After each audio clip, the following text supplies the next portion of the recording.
5, 4, 3, 2, 1. Welcome to the May 19th, 2025 meeting of the Long Meadow Select Board. This is Select Board Chair Vineet Hemavathi. I'll be confirming that all members and persons anticipated on the agenda are present and can hear me. Members, when I call your name, please respond in the affirmative. Dan Zorko? Here. Andrew Lamb? Here. Mark Gold? Here. Josh Levine? Here. Staff, when I call your name, please respond in the affirmative. Lynn Simmons? Here. Mike Barbieri? Here. Peggy Sheldon? Peggy, I'm sorry I missed you last time. But welcome, and we're happy to have you on board as our new admin assistant. This open meeting of the Long Meadow Select Board is convened in person and via Zoom webinar as posted on the agenda and town's website, identifying how the public may join. There is no chat or Q&A function. All of the materials for this meeting are available on the agenda posted on longmeadowma.gov. The public is encouraged to follow along using the posted agenda unless I note otherwise. This meeting will feature resident comment. For residents attending the meeting in person, please raise your hand when we get to the comments section of the meeting, and I will call on you to approach the microphone. For residents participating in the meeting via Zoom webinar format, please use the raise hand icon at the bottom of the screen. The meeting moderator will promote you to panelist, unmute you, and give you permission to speak. If you join the webinar by phone, dial *9 to raise your hand and *6 to unmute. Residents who wish to speak will identify their names and addresses only. Each individual is afforded 3 minutes for comments. Please note that this meeting is being recorded and that some attendees are participating by video conference. Please remember to mute your phone or computer when you are not speaking. If anyone in attendance is recording this meeting, please announce yourself now. Anyone online? No. Okay, great. We'll begin now with the Pledge of Allegiance. I pledge allegiance to the flag of the United States of America and to the republic for which it stands, one nation, under God, indivisible, with liberty and justice for all.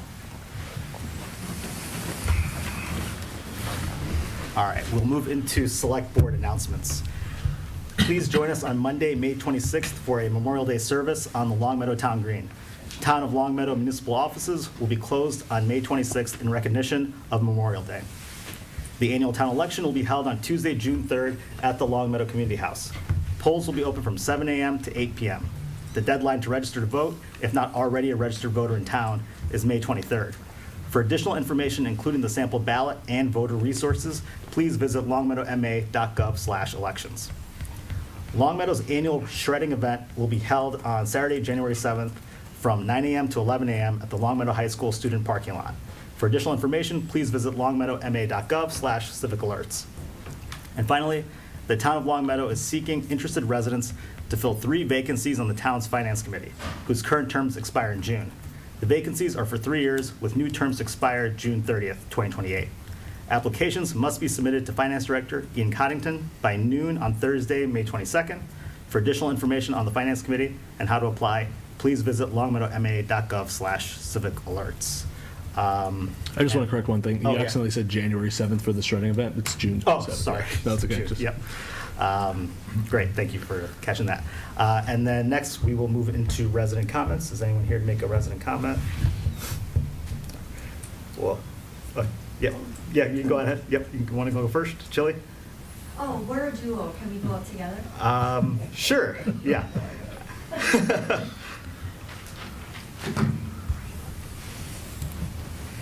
But I think I still have to limit you to 3 minutes. I don't know if I can double it to 6. Deal. Fair. Okay.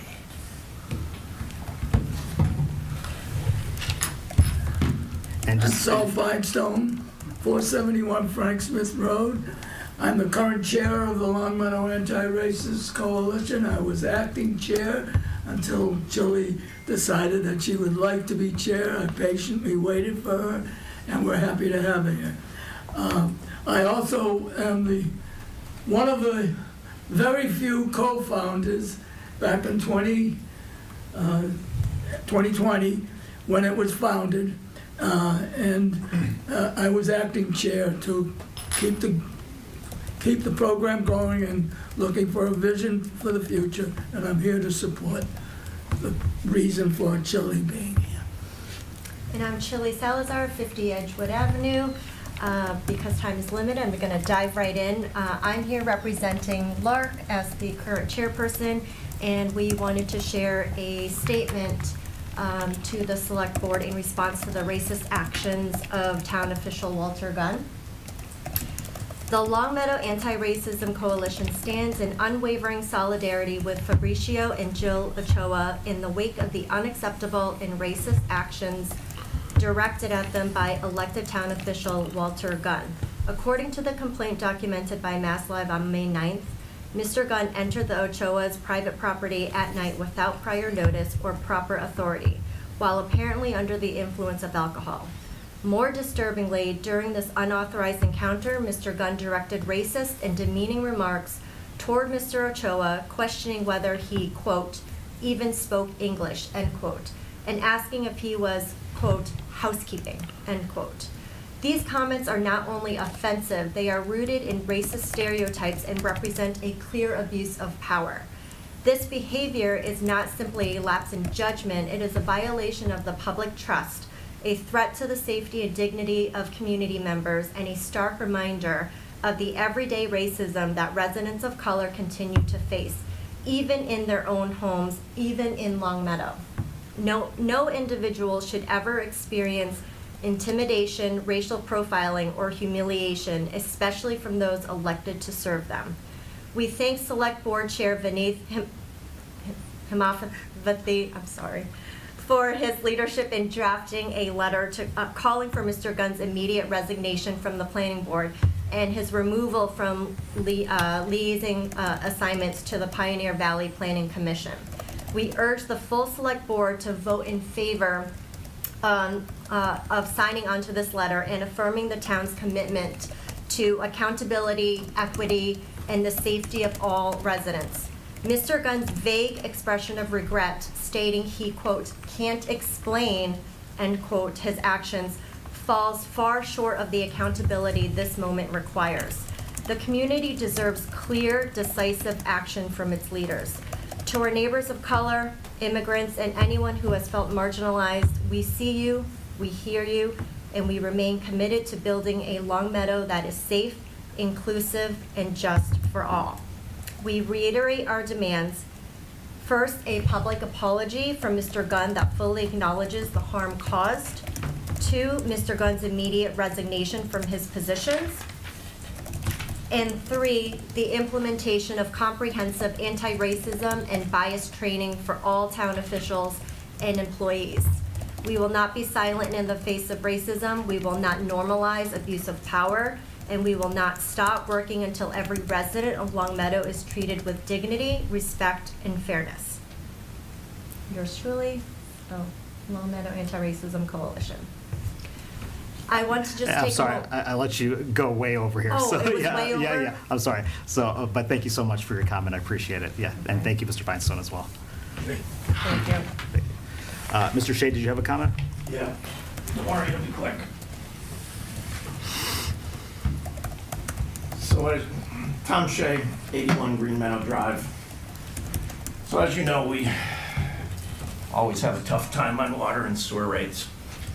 So you have the 2024 audit that's finally arrived, not the fault of the town, but the retirement board. I asked you to look at the footnotes. The water and sewer funds are on the accrual method of accounting, which means April, May, and June is the fourth quarter. I've confirmed that the town is on the accrual method of accounting. Mr. Connington, current finance manager, as well as Mr. Pasterzik, the prior finance manager. When you look at the recommendation for billing for the fourth quarter of 2024, it mentions that April, May, and June are the next fiscal year, and they are billed after June. So there's a disconnect here, trust me. So you can vote on any rate you want. You have that liberty. In fact, you should probably bump it up because you have to refill the reserves. But the town is unequivocally on the accrual method of accounting. April, May, and June, even though they're billed, I believe either it says September or October, April, May, and June are the fourth quarter of fiscal 2025, and you've already billed those rates Furthermore, the bump in the fixed rate that you did last quarter to make up the shortfall, if you remember what you said, that was for 1 quarter only. So that's your accounting for this evening, and like I said, you can do whatever you want, just describe it correctly. Great, thank you. Any other resident comments? Anyone online, Mike? I do not see anyone online. Okay, great. Let's move into select board comments then. Andrew?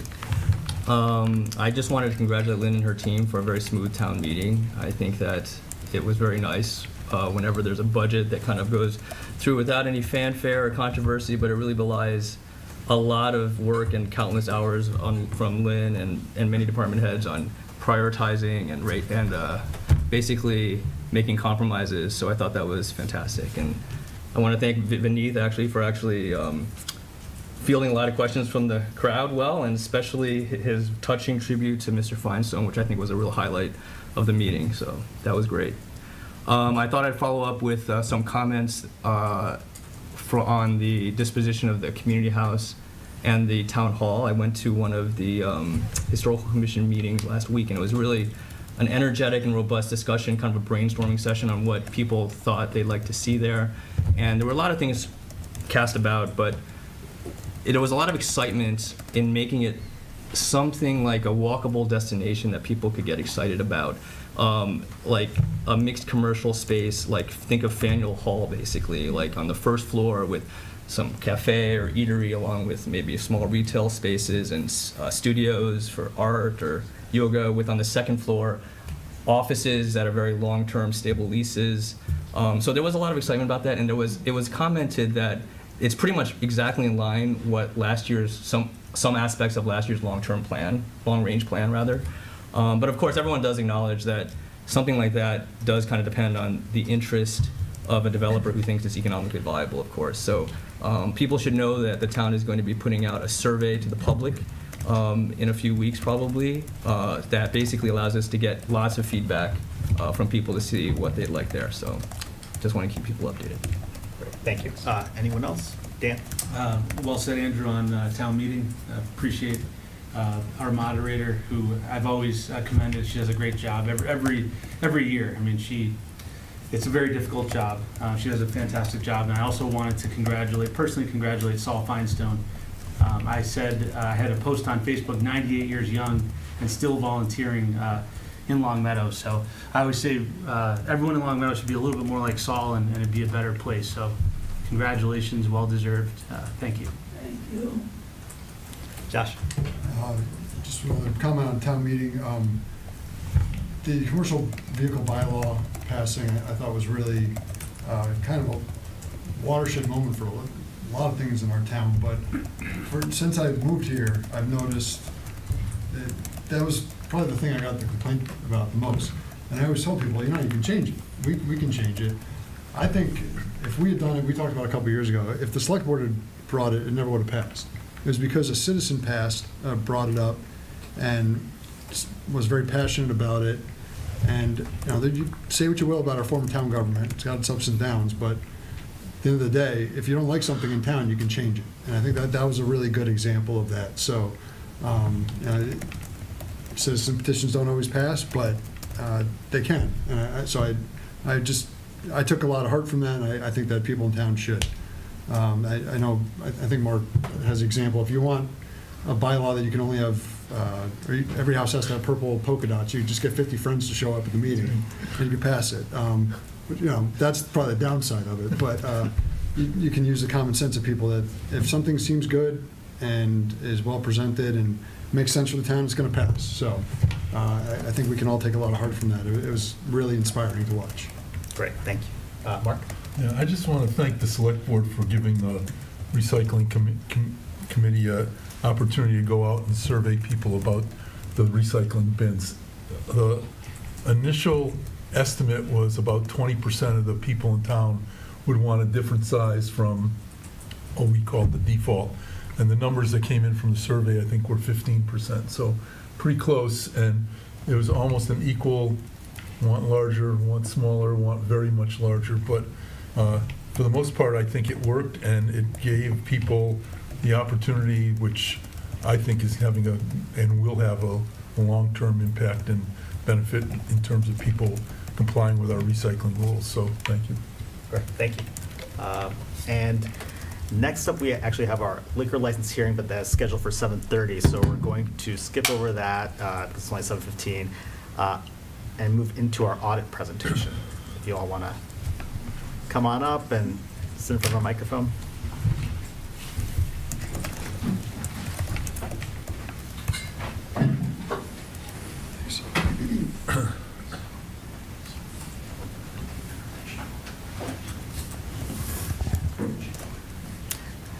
All right. Yeah, thank you so much for joining us. Of And course. yeah, I'll just kind of turn it over to you all to Okay. make the presentation. Sounds great. My name is Tanya Campbell. I'm the managing director in charge of the town's audit, and I'm here from CBiz. If you recall, for those of you who were here last year, I discussed the switch from Melanson to Markham, and now here we are with my third business card in a couple of years, but it's okay. You know, there's no change in our offices or audit team or anything like that. What it really means is there's more resources for us and more resources for our clients as well. So this is not a sales pitch, but obviously we have a lot more departments and groups and stuff behind us now in terms of like cybersecurity, IT, insurance, all those things. So there's a lot we can offer now and assist our clients with. So it's good, and hopefully that'll be the last change. I can't imagine it's gonna. Watch what you say. I know. Right. Knock on wood. So I'm here tonight to present the results of the town's fiscal year 2024 audit. We typically have this conversation in mid-December, but unfortunately there was some delays. As were mentioned previously, the town's audit is required to obtain information from the Hampden County Retirement System in order to complete your financial statements. That information was not provided to us until kind of the middle of April, so we couldn't complete our testing or prepare the town's financial statements. So kind of beholden to that, but I have been told that that was kind of a once-in-a-lifetime situation, and they're already back on track for next fiscal year. So we don't anticipate those kind of delays for next year, which is great. Earlier this month, I met with the audit committee and the finance director, and we went through every single page of your ACFR. No, I'm just kidding. I wouldn't subject anyone to that. But we did talk in detail about the reports that you guys have available for the meeting, as well as the roles and responsibilities of the different parties involved in the audit process, which is where I'm going to start today.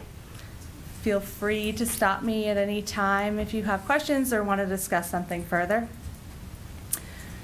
Now, in terms of our roles and responsibilities as your independent auditor, we are ultimately responsible for expressing an opinion on the town's financial statements.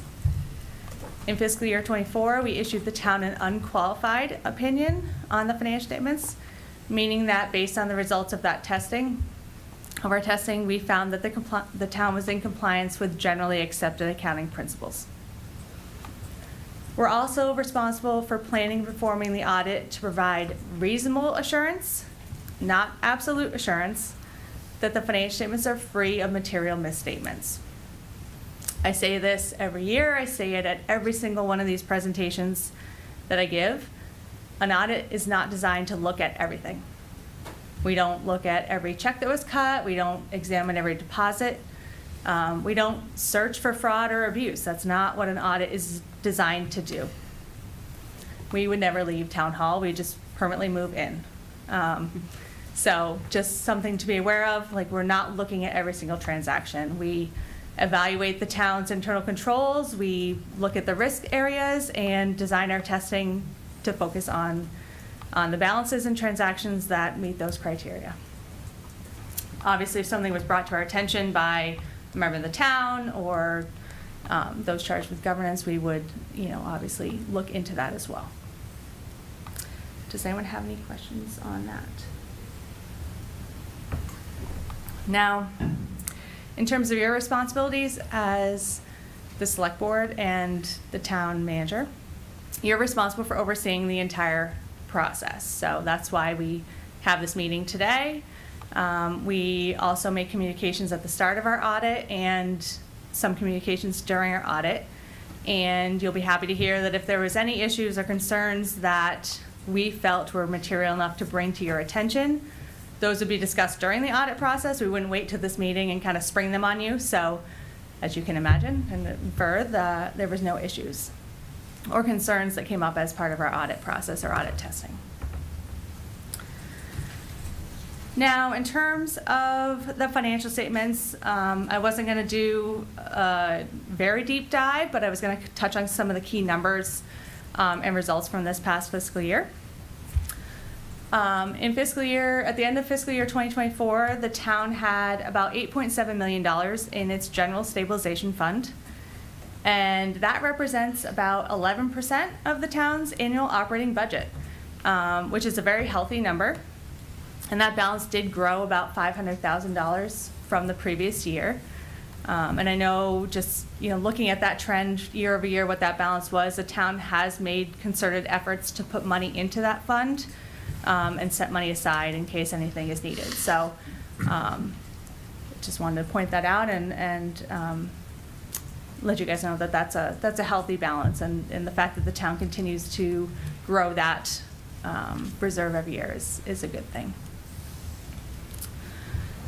Fiscal year 2024, the town had certified free cash of about $2.8 million. DOR, Mass Department of Revenue, recommends anywhere between 3 to 5% of your annual operating budget is a good free cash number. And that $2.8 million represents about 3.6% of your annual operating budget. So it's right in the range the DOR recommends. And if you look at kind of the trend, it's noted in the ACFR, but over the past 4 to 5 years, that free cash number has remained about $2.9 million. So it's been healthy, the past couple of years. And it also means that even though the town is using the free cash, they're also budgeting your revenue and expenses conservatively so that it's replenishing, sorry, my mouth is so dry, replenishing that free cash number every year. So that's important as well. You don't want to get stuck in a spot where you're using it and then not replenishing it, and that number keeps going down and down. So, does anyone have any questions on those? Okay. So now in terms of some of the bigger liabilities and numbers we kind of talk about every year, the town's net pension liability, which is your share of Hampden County Retirement System's unfunded liability, was about $49 million at the end of fiscal year 2024. This liability actually decreased about $1.5 million from the prior year. The main reason for that decrease was because the system itself had market value gains in its calendar year 2023 year end. So their year ends follow a calendar year, and the 2023 year end is reported in the town's financial statements and used to calculate that liability. So that was fairly consistent with other systems. The year before that, everyone saw market value losses, but this past calendar year, the market actually increased. So that's a good sign. At the end of calendar year 2023, the system was about 55% funded, which is on the lower side in terms of comparison to other systems that we've seen. Does anyone have any questions about that? Okay. The other big liability that's reported in the town's financial statements is your OPEB, net OPEB liability. And that represents the town's share of retiree health insurance costs. At the end of fiscal year 24, that liability was about $25 million, which represents a decrease of about $6 million from the year before. The main reason for that decrease was the actuary changed the discount rate used to calculate your liability. They increased it from 6% to 7%, and when that discount rate goes up, your liability goes down. Now, the reason they changed your discount rate is because the town has made a concerted effort to put money aside into the OPEB trust fund year after year, which is not required. You're not required to fund that liability, unlike the pension liability, which you do have a requirement to fund at this time. So the town has been putting money aside in the OPEB trust fund. At the end of fiscal year '24, that was about $8 million. And when the actuaries, take a look at the overall trend of what the town is setting aside and the policies to do that, as well as, your market value returns on that investment year over year, they will change the discount rate accordingly. So that went up because the town is making an effort to put money aside, and that balance is growing. At the end of 2024, the OPEB plan itself was about 28% funded. So very, very healthy, very strong. The town, from comparing to other towns we see, you guys are putting in more money into that trust fund year over year, and that, with the exception of a year or two here or there in terms of market value losses, that is gaining, market value returns as well. So it's good, very good. Does anyone have any questions on that? Yeah. Is it within your purview to think about how, like, if we didn't fund OPEB or our retirement at all, when we're going to fall off that cliff, for lack of a better term? Well, so you're required to fund your retirement liability. Well, if we keep falling behind, or if it never gets funded, or we just can't keep up, or an OPEB, we just stop. So if you just stop funding OPEB, there's no requirement to fund it at this time. Most cities and towns have set up an OPEB trust fund at this point. 10 years ago, not necessarily, but most have set one up and are contributing, fairly small amounts into that, into the trust. And then the idea is that when the retirement system appropriation goes away, or you're not, it's not nearly as big, then they'll, switch it over and kind of use what that budget was for and put it into the OPEB trust fund. You're paying your retiree health insurance every year. That's part of your budget. So this is just extra kind of on the side. If you didn't have an OPEB trust fund, we would make a recommendation. In practice, you probably should, and rating agencies would probably ask why you don't have one, but it's really up to the town to decide, if they want one or how much they're going to fund. So we wouldn't write you up for it if that's what you're asking, or have any concerns. You would have a much bigger liability that we would still talk about every year. But my question was just, what are we staring down? But I think you answered that. Yeah. Thanks. Yeah, of course. Does anyone have any specific questions about the financial statements, or? Yeah. So overall, I appreciate the presentation. You're rattling all these numbers. I know. How it's pretty impressive. Thanks. But just curious, how are we compared to other towns similar to Longmeadow financially? Well, that's part of the reason I touched on, your balance in your stabilization fund and free cash numbers. They're healthy balances from what we've seen. Every town's a little bit different, but I would say that, you have good reserves, you're making a concerted effort to put money aside, and like I said, you're budgeting properly in terms of revenue conservatively budgeted, expenses, you're turning back money every year, so you're doing all the right things from that perspective. Could it be better? Sure, but the town's certainly got healthy general fund balances and reserve balances and stuff like that. So, I could certainly pull together some numbers and share them with you guys if you wanted a comparison schedule. I was or just something curious, like that. generally speaking, where. Yeah. No, healthy healthy balances and stuff like that. You haven't had to dip into reserves or stuff. Yeah, go ahead, Mark. Question I ask you every year. Yes. Have you had an opportunity to speak with the audit committee without the CFO being present? Yes, I did. And- End of last meeting, yes. Okay, and I guess I'm going to turn to our audit committee chair and see what comments our audit committee has. Thanks, Mark. I appreciate the segue and introduction. My name is Matt Shaw. I'm the current chair of the audit committee, and as we just discussed, we were involved in the audit and more accurately overseeing how the audit was performed throughout the fiscal year. In September, we met to discuss the planning for the audit as it was to progress. In October, we reviewed with the auditor and Ian about how it was going and making sure that the audit was on track. Normally, we would have met at the end of the calendar year when we were immediately prior in January, and of course, as you know, we're here in May. And this honestly was the big discussion in terms of what we were digging into as we reviewed the audit of how that had happened and what could be done about it. And the short version is, the way I understand it is, we're certainly not the only ones. There are 18 different towns and about a dozen other entities involved in the Hampton County Retirement Board who would face the same issues we have. If you have a significant financial liability tied up with them, then we're all waiting on those figures, and we're certainly not alone out there. But the reality is, without them, we can't really submit a fully complete audit with an accurate understanding of where the town's liabilities lie.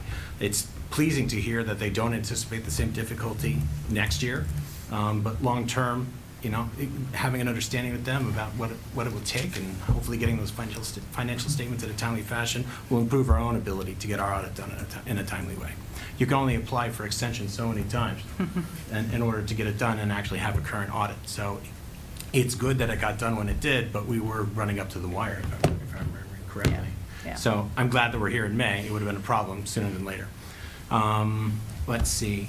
Just so to hit the major points, we did review the same ACFR that's been presented to you here in our May 7th meeting.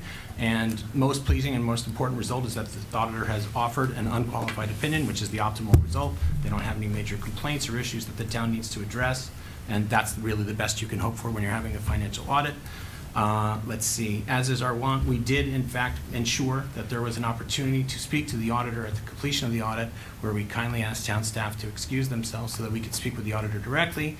And while that is still done in the public meeting format, it's important to give the auditor an opportunity to say, hey, did you get the cooperation you needed from town staff? Did you receive all the documentation you needed to make your audit complete?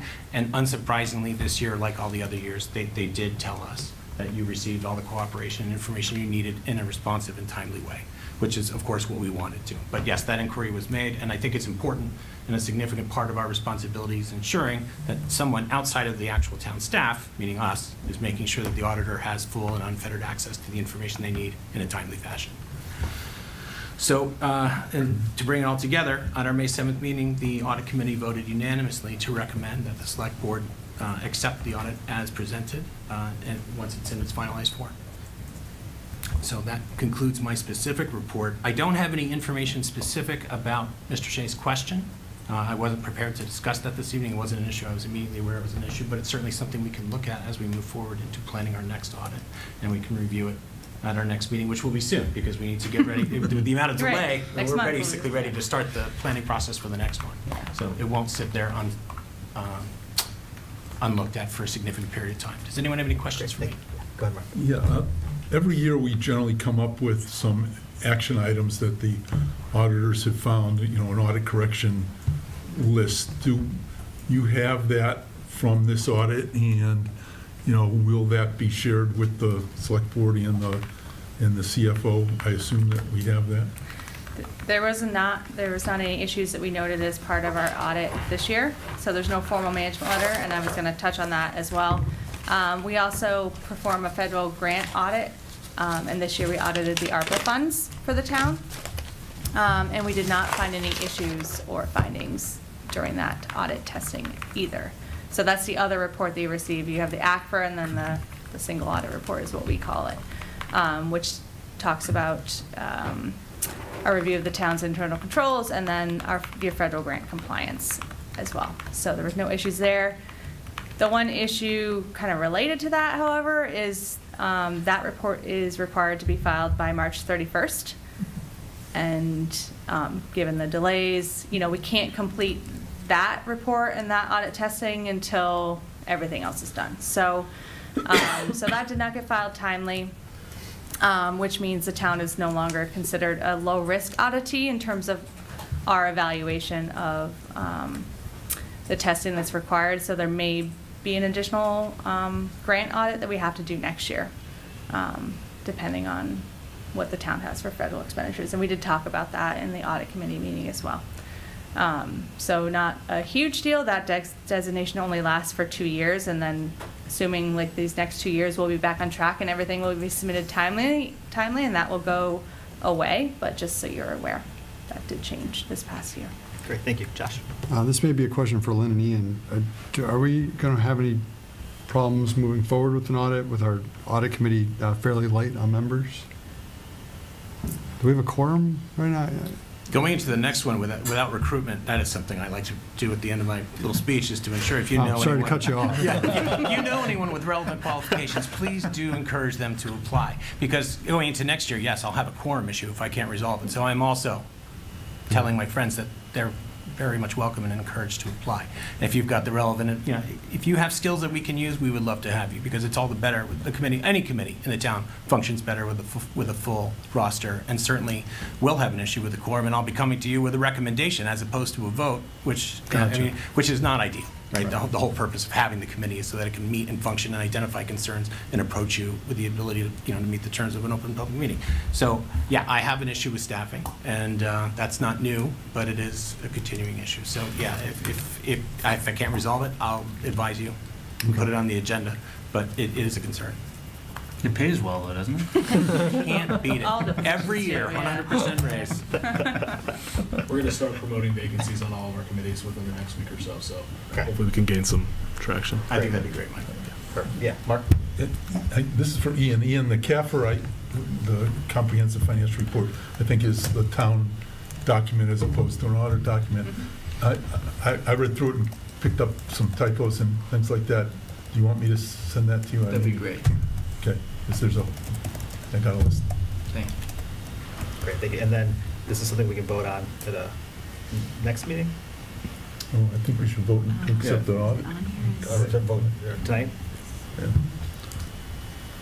I'll move we accept the audit report as issued. Second. Okay, any further discussion? I just had a quick question. So during the presentation, it was mentioned that this doesn't focus on fraud, waste, and abuse. Because I feel like last year we had an issue potentially with billing or a contractor. Right? Maybe it was 2 years ago, but No, it was last year. Yep. and I'm not like expecting that we would find anything. But is that something that other communities are doing as well? And how do we go about doing that? Is it not with your organization or the purpose of this audit? It's completely separate. Well, an audit is not designed to find fraud. Like, obviously, if something happens and during our testing we come across it, like, we have to look at it and investigate it. Last year there was an issue with the invoices not matching up with like the contract and the bid as it was presented. And ultimately what happened was everything was fine in terms of what was being billed. It just, things were lumped together and in terms of pricing on the invoice, it didn't match up with the contract, but at the end of the day, the amounts were correct. And purchasing did go back and like go through every single one of those invoices that was submitted and verify that. We also did additional testing surrounding that this year as a result of what we found last year. We obviously did additional testing last year, but we also reviewed it again this year to make sure there's no issues. So, I mean, you could have a forensic audit, but you can't just go in and say, like, I just want you to look at everything, because it has to be very specific. But audits do find fraud, it's just that's not what they're designed to do. We're not going in and looking for fraud. I mean, we perform evaluations of the town's internal controls. So, like, how do you process this? What are your controls here? Do you have proper segregation of duties? Like, we are looking at all those kinds of things, but our number one priority isn't gonna, be to find fraud. So. Gotcha. Thank you. Yeah. You're welcome. Any other discussion? Okay. All right, I would take a vote now. All those in favor? All right, great. Thank you all so much for your presentation. Really appreciate Thank you. you. Welcome. Thank you. Have a good night. And next up, we can start our liquor license hearing. So if the folks from Sushi Time can come on up. Thank you for your patience. So I will move that we open a public hearing of a liquor license application from Sushi Time 168 LLC. Second. Okay. Any further discussion? All right, all those in favor? All right, great. And thank you all for joining us tonight, and I will kind of turn it over to you to just kind of introduce yourselves and tell us a little Great. bit about this new business venture. Yeah, thank you for having us. So my name's Josh Goldstein. I'm an attorney with the law firm Bacon Wilson, and I'm here on behalf of Sushi Time 168 LLC. Along with me is the proposed manager of record and sole owner. I'll let him introduce himself as well. Hi, good evening. My name is Jim Lin. I am the manager and owner of Sushi Time. I come from New York City, and opening a restaurant is my dream. Now my dream is coming true, and I'm here today in support of our application for the liquor license.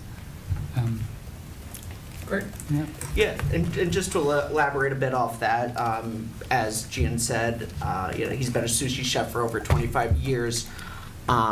He's worked in various restaurants here. Currently, he works at Iron Chef in Longmeadow. His cousin is the owner and manager of record there.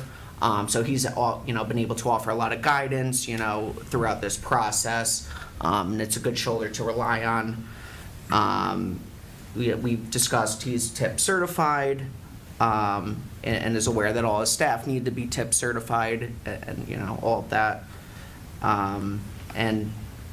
So not a whole lot more to it. But based on this discussion, we respectfully request that the select board approve this new application. Great, thank you. Questions, comments from the board?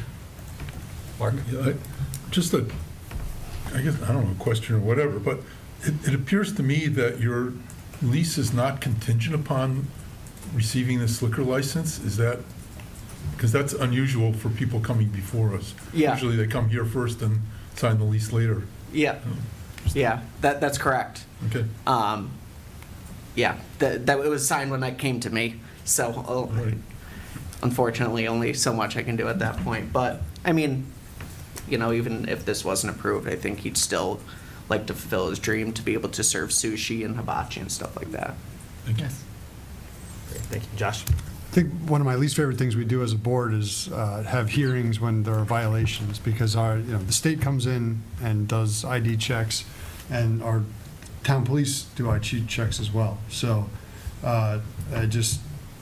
take it very seriously, because you may get a warning, but the second time there'll be a suspension, and I can't guarantee that, but it does happen, and I don't ever want that to happen. We want to support our restaurants. So take the ID checks very seriously, get a machine, do everything you can. Don't trust your gut, make sure you check. We will follow the law, strict ID checking policy. Great. Yeah, no, well said, and always err on the side of caution. Yes. Yep. But the application looks good to me, and I'm looking forward to having you in town. Thank you. Thank you. Great. Anything else from the board?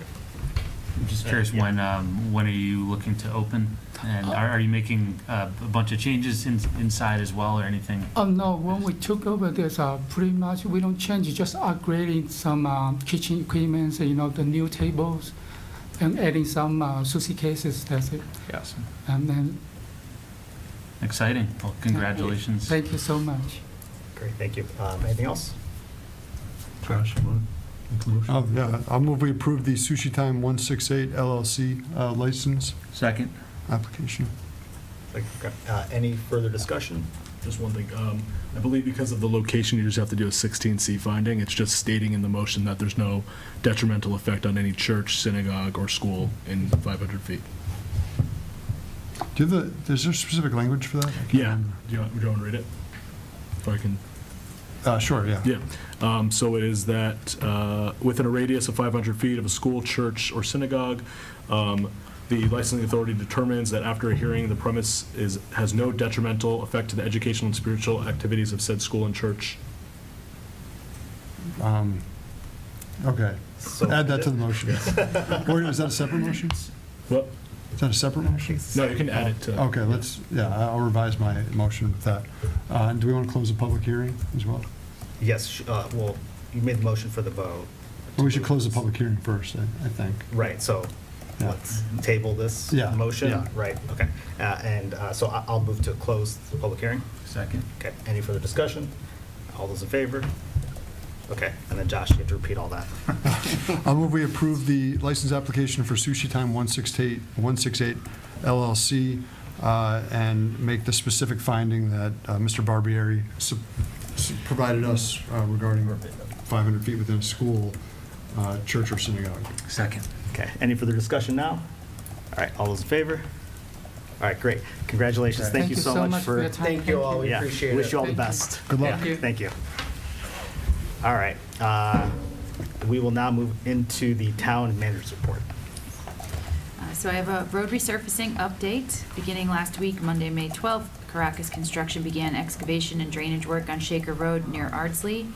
This is part of the road resurfacing contract.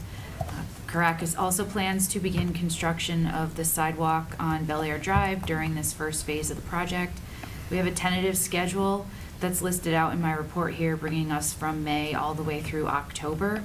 Obviously, that's subject to change depending on weather mostly, but also, certainly impacts on the job site. The health department has launched an opioid settlement fund survey. This is a very short survey to help guide how they will structure the use of the opioid settlement funds. The funds have to be used to address the impact of the opioid crisis. Residents, community organizations, and people with lived experience and families impacted by the crisis are encouraged to take the survey to help identify the most urgent needs in our community. The survey is available on the town website and on the health department page. A couple weeks ago, the Mass Municipal Association, in conjunction with the Mass Select Board Association, held a Rural and Western Mass Conference. They do this annually in the spring. I joined this conference along with Assistant Town Manager Mike Barbieri and Select Board Member Dan Zorko. The topics covered included a speaker about rural development and facilitation. Becky McCrae was her name. It was a very interesting presentation. She does a lot in the Midwest and the Mid-Atlantic, and it was interesting to hear about the work in those communities. And there was a legislative panel with Senator Mark and Representative Saunders, and a rural EMS panel discussing ambulance programs, regional opportunities, EMS, and more. The word rural shouldn't scare us off too much because there are a lot of similarities with Western Mass communities in general, and a lot of the issues that we have here are similar up and down the Pioneer Valley. So it's a worthwhile conference to attend if you have the ability to do that next year. Also, a couple weeks ago, the Storrs Library Volunteer Appreciation Brunch was held on May 5th. I had the opportunity to attend that event along with the Assistant Town Manager, the Select Board Chair, Select Board Vice Chair, State Rep Brian Ash were all joined there as well. A big thank you to the volunteers at Storrs Library who helped provide such a fantastic library and programmatic service to the town.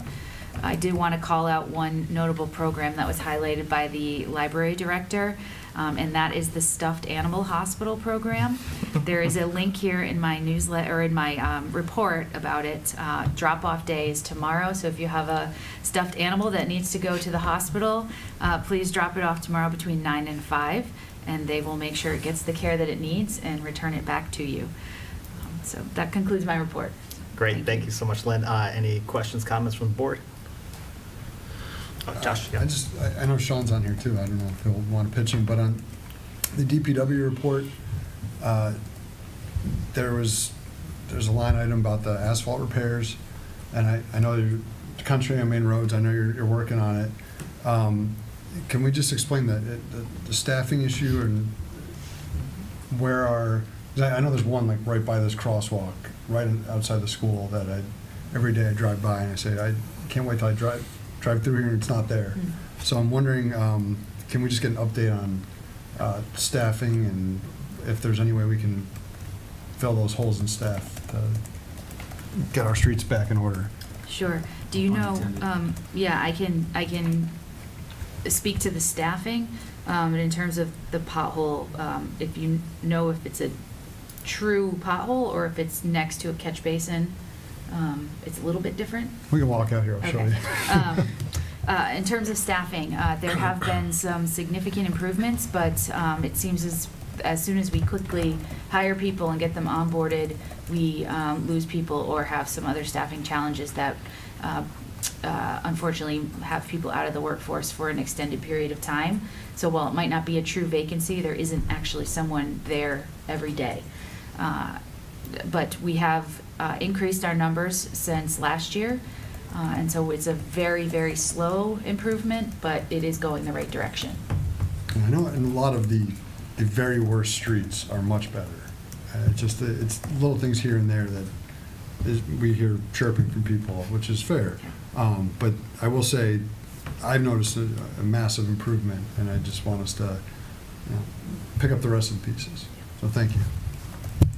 Dan? So in terms of the update on the road resurfacing, so if we're going down the list, I just want to be clear that these roads are on schedule for being paved. Is that fair to say? Yeah, they're part of the road resurfacing contract, yes. Because I know we had some residents reach out regarding Emerson Road, and obviously there was thankfully there was a water main break recently, because we're going to be paving over that as well. So yes, just so I just want to be clear, because that was something that everyone reached out to us, or a couple of residents reached out to us on that, on Emerson. Thank you.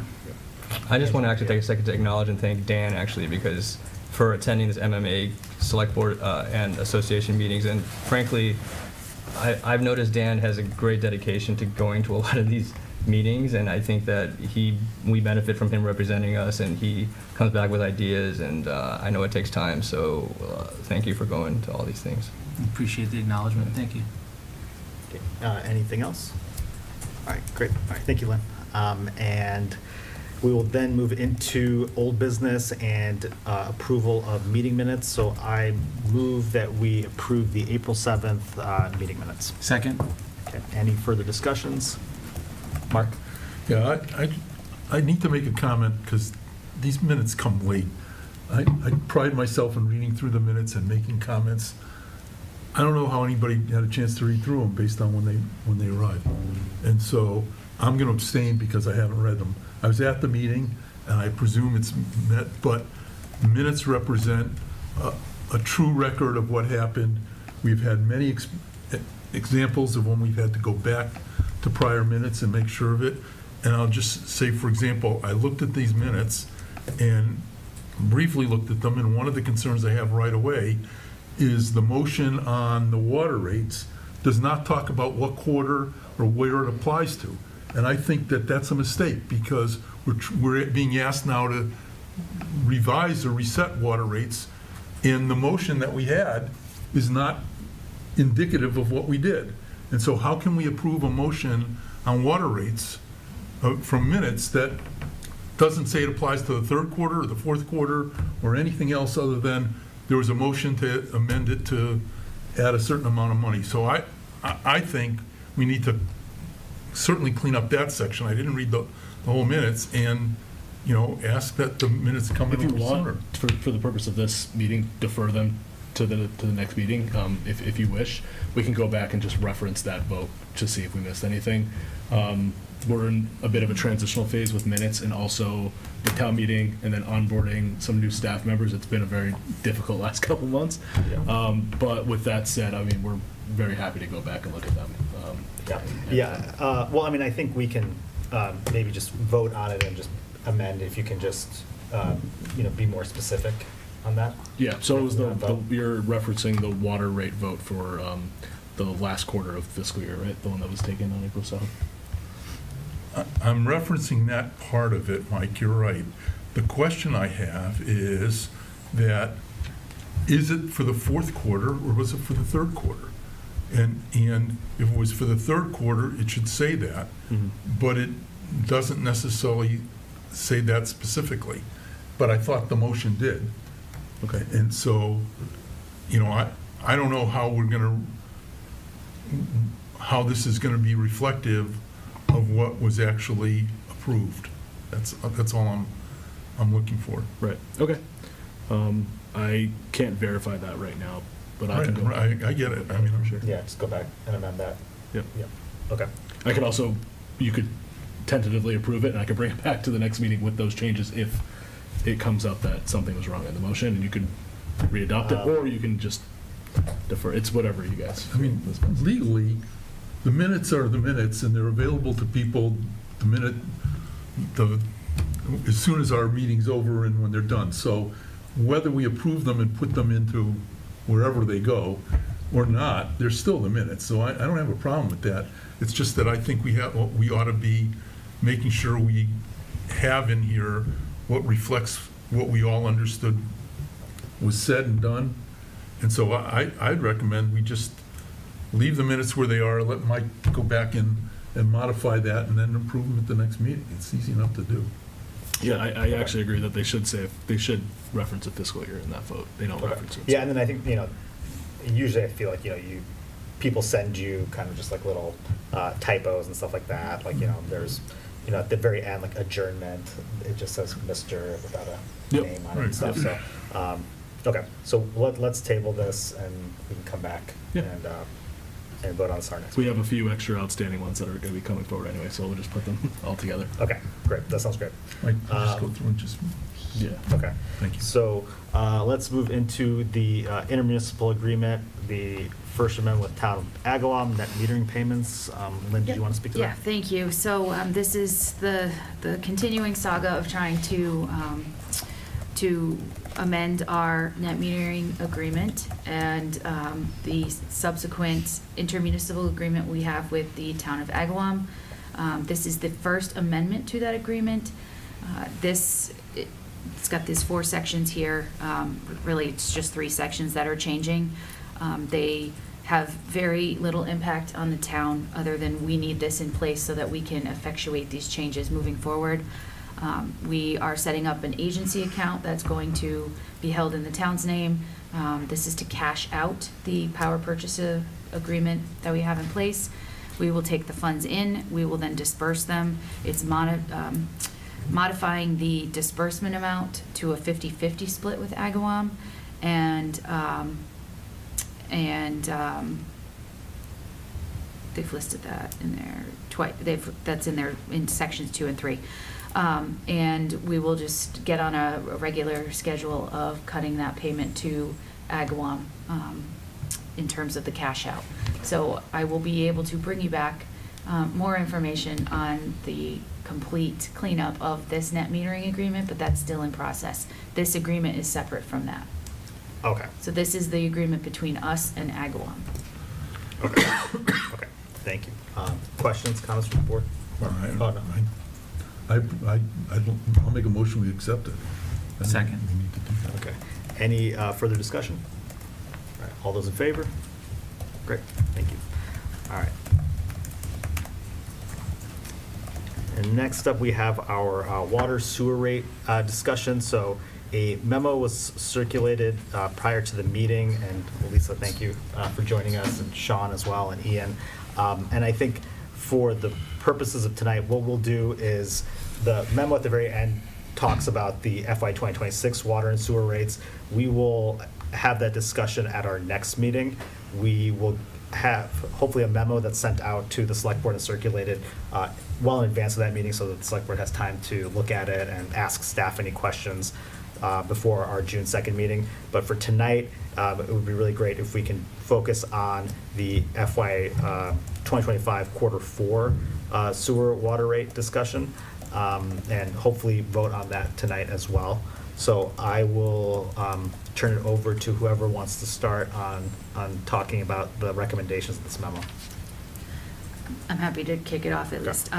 So just to underscore what Vineeth said, this is just for the 4th quarter of 25. We are already working on the memo for FY 26 rate recommendations. We intend to give you that much further in advance for you to consider before it actually comes to you on the floor of the meeting. This memo here got to you very late today, but you'll see that we're not making any crazy recommendations. It's pretty much status quo from what's in place right now. So this is a project that encompasses 3 departments, mine, finance, and DPW, and we're all collectively analyzing this. And I do anticipate we'll have a much more detailed memo for you for the 26 recommendation. But for the 25 tonight, it's status quo from what you've already approved for the third quarter. Okay. Anything else to add? No, okay. So I agree, obviously, with keeping the rate the same as the first 3 quarters. I think we've discussed this about how we want to have that expectation for our residents and thought that that was fair. I was not expecting to see us or the recommendation for the fixed rate to be the third quarter rate, because my understanding from that meeting was that this was going to be a one-time hike in fees to make up for this, one-time shortfall. And so if someone can maybe speak to that about why that is being recommended for the fourth quarter as well. Sure. So I'm happy to start that as well and then look to the experts here. So we did consider that, and we've also considered it in light of the tie and bond presentation and what is likely coming at your next meeting for the FY26 rates. And we felt that stepping it back only to be giving you a recommendation for 26 that has a fairly significant jump at that point again, we felt like that was too much whiplash, but also not reflective of the actual needs of the utility. And so the increase in the fixed rates, the last time you voted, April 7th, was a pretty staggering number. But with that in mind and the tie and bond presentation, we are really just getting to where we should be, and we still have a long way to go. And so peeling that back again wasn't something any of us really felt comfortable with, the financial sufficiency in the operation. Okay, thank you. I don't know if you guys have more to add based on the actual granular level of it.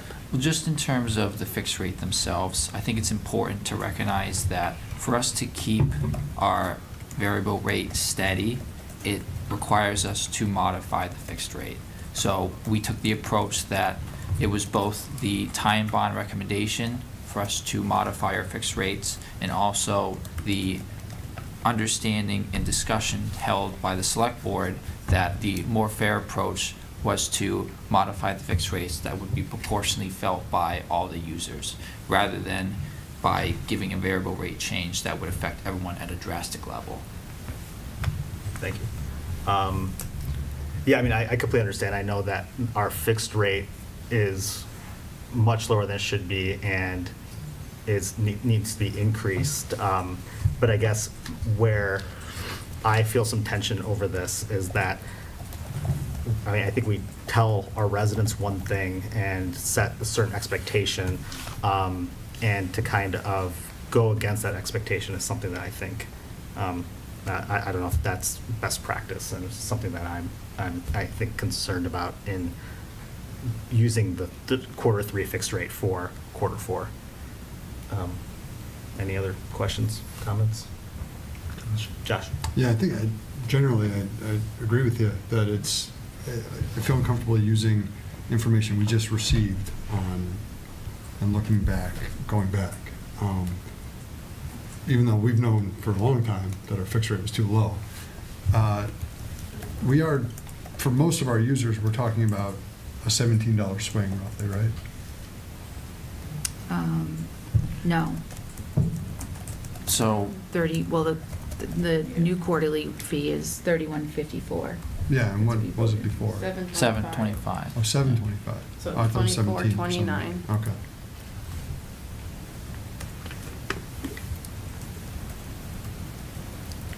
Okay. I'll just say something that I think I agree with. Like in my 1 year on this board, I've seen our philosophy change. Well, I mean, our philosophy is not to change things, as Vineeth is alluding to, so that people know what the rate's going to be before they use their water. But I also recognize, I appreciate your explanations. When I got this memo, I was kind of like, well, wasn't the last Q3 kind of the one-time thing? And I assumed that you had kind of taken everything into account for this fiscal year, and then we were good for this quarter to be the same as the first 2 quarters. But I mean, I think we all recognize the need here for the funds, and I think that if we are facing reality and moving towards where we need to be, this is a reasonable approach to get there for this quarter, at least. Thank you. Mark? You know, I honestly don't know what this impact is necessarily going to be unless I go back to the last discussion we had that said raising these quarterly fees will bring, you know, a slug of money into the water retained earnings fund. And until we actually see what that is, I think it'd be a mistake to implement a change without knowing where we are. I'm a little bit disturbed by a comment we got from the citizen earlier about accrual versus cash, because I know at that April meeting, I point blank asked, is this a cash basis or accrual basis? I was told it was a cash basis, and now that's brought into some consideration, because we were told, or at least I understood, we needed to act on the Q3 to get those bills out so the money could be received in the current fiscal year, because it was a cash issue that we needed the cash. If it's truly an accrual issue, maybe we didn't need to act so hastily, and I'm worried that we're doing the same thing here. I'd like to ask for an accounting of what the impact was of that quarterly fee that we raised in the Q3, what the revenue is when it came in, and has that reversed the issue that was brought this to the select board originally, that the water stabilization fund was either out of funds or very nearly out of funds, and we needed to get funds back into that. And if we did, do we know that 3154 for the Q4 is appropriate? I hear exactly what people are saying, and I'm a firm believer that we need to increase the fixed rate. People, you know, if it was up to me, we'd take our capital costs of the water department, which is, you know, bonding and all that kind of stuff, and totally turn that into a fixed cost. But very similar to what we did with the stormwater stabilization fund, I don't believe you can do that in a year or two. I think we need to come up with a policy that says over the next X number of years, we will get to the point where, you know, of the 3 components of the water, which is what we buy from Springfield, our cost to run the water department, and our capital costs, we will get the capital cost paid for out of fixed, and the other 2 will be paid for out of our variable costs. But until we are able to do that over a period of time, to try to do that in one quarter, I think is more than I think our residents can handle, more than we want to undertake. Until I know the impact of what this quarterly fee is actually put back into the stabilization fund, I'm not prepared to vote to do it again. So we have that number, because it's the same number we provided you at the April 7th meeting. And that is? It was $400,000 for water. Right. To shore up that gap, and then there was a $130,000 gap in sewer, of which you used some of the retained earnings to cover. So we do know that number, and just to add something here, just so that it's not being misunderstood, this recommendation for Q4 is not meant to make up leaps and bounds to get us where we need to be. The numbers you're going to see in June and probably in July, because it's going to be a lot to tackle, are going to be staggering. The presentations that we've had about the infrastructure, about the capital needs, both what we have on our plate right now that we need to pay for, but the capital needs looking forward, and then the fact that our retained earnings are not where they need to be. We all have to have some really difficult conversations about how do we want to get there? Where do we want to get, and how do we get there? Because I'm not even sure that we're all on the same page about what infrastructure is absolutely critical and what's critical to have in our retained earnings. So I think to be fair, we're just asking to set a rate for this last quarter, knowing that that's not even a drop in the bucket for what's needed to move us forward to where we think we need to be. And when I say we, I mean staff. I know that, you know, you're the water sewer commissioners. You ultimately are going to give us our goals and directives, but we're giving you the opinion that we have in terms of what we see as needs of the operation. If I could just kind of ask maybe questions as a follow-up. So if the fixed rate of $31.54 and a quarter brings in $400,000. It doesn't. I have that number, Mark, if I can stop you for a second. Go. Because 400,000 was the gap. So we liquidated 173,000 from the fund, and we reduced the salary line by 50 grand. The number's 177 is left. Okay. So That was the amendment that was made right with the using the retained Yeah. earnings. And that was water. Your numbers are what I think water. Yeah. remember as well. Yeah. Thank Josh. you. But, so that means that this should bring in $177,000, okay? So that means over the, if we do that just for the one additional quarter, that's an additional $177,000 that's potentially being brought in. Yep. Okay? But that will then bring the water stabilization fund up to $577,000. No. Well, that's not what Josh just No. said. There was a liquidation, a reduction in, The No, balance. that was, the 400 grand was the gap we That's were what the trying to gap fill. was. okay. Yeah, I think the stabilization fund is down to 100,000, right? Yes. So. I don't have the pulled up, so Yeah, I because don't I want to guess. think, but- I think part of our discussion was we wanted to draw it down to at least leave about 100,000 left. So now we'd be up to 270,000. Well, If- roughly back where we started, actually. Yeah. Yeah. I mean, I understand what you're trying to say, Mark, but I'm frankly, like, my assessment and the reason why I'd support this is basically, I'm just sufficiently sobered by our shortfall here, and I think that we need to keep moving in this direction, essentially, strongly, because, and the most compelling thing that you said is this, like, this whiplash effect of, like, you know, let's lower the rate just temporarily, knowing what we're going to be asking next. And I think that lowering the rate would also confuse people, but also make that big ask, the upcoming ask, even bigger, essentially. The whiplash I'm not worried about it, because if this would go down, a bill would go down $24 this quarter, and then back up. Yeah, if anything, this is a modest ask. No, in my opinion, but I'm saying, in the grand like, scheme of things. to me, I think we can just forget about that, because, you know, this bill is gonna, if we do what we need to do, this bill's gonna go, our rates are gonna go up dramatically. Correct. In the fixed rate. So I think it going down $24 in I don't know if we had a wet or a dry quarter, but I don't think people will notice that at all. So I think we can just sit back and say, do we want to do this, and not worry about, is it going to be a shock to the pocketbook?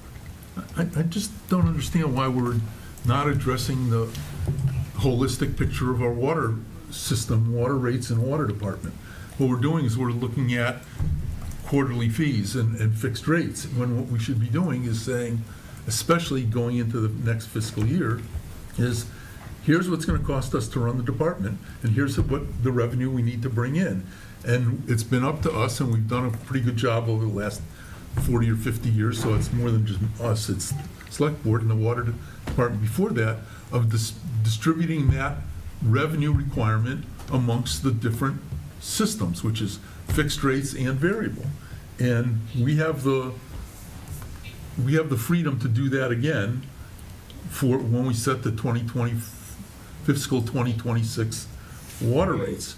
And to say, well, we're just going to keep the quarterly fees where they are, I think that we ought to address fiscal 2025 water department separate from fiscal 2026. Fiscal 2025 we addressed, we found out there was a shortfall. I'm not quite positive I know why the shortfall came, but, because I think it was a wet year, I think we used a lot more water, but there was a shortfall, and we said, to address the fiscal 2025 shortfall, we made this change on April 4th, in our April meeting. To address the fiscal 2026 shortfall, we ought to plan on making that change when we set the rates for fiscal 2026. If indeed, and this is part of my original question, if indeed this fee and revenue is accrual and not a cash basis, that means it's going to accrue to the 2025 revenue year, and we've already addressed that in April. Why are we addressing it again?